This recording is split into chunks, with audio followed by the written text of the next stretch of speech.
नमस्कार, मी स्वप्नजा माझ्या स्वधिया या यूट्यूब चॅनलमध्ये आपल्या सगळ्यांचं स्वागत करत आहे।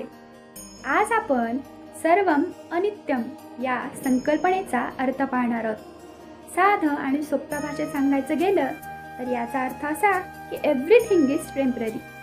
आपण आपल्या चालू जीवनामध्ये बरेच नाती, वस्तू, यश, अपयश अनुभवतो आणि याच नात्यात किंवा कोणत्याही गोष्टींमध्ये रूपांतरण होत असतं।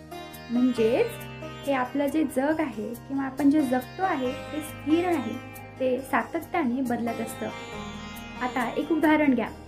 समजा मी आज तरुण आहे, पण पुढच्या काही वर्षानंतर मला वृद्धत्व येणारच, म्हणजेच त्याचं रूपांतर होणारच आणि तो काळ निघून जाणार। हाच काळ नेहमीसाठी नाही राहणार। याचा अर्थ की आपलं जे सुख आहे, जे दुःख आहे ते फक्त आणि फक्त क्षणिक आहे।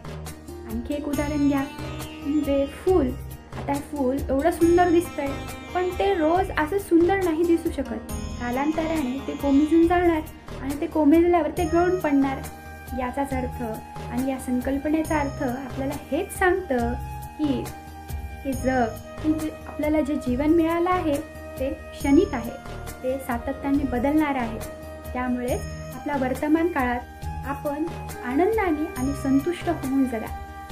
आजचा व्हिडिओ तुम्हाला आवडला असेल तर नक्कीच लाईक, सबस्क्राईब आणि शेअर करायला विसरू नका। धन्यवाद।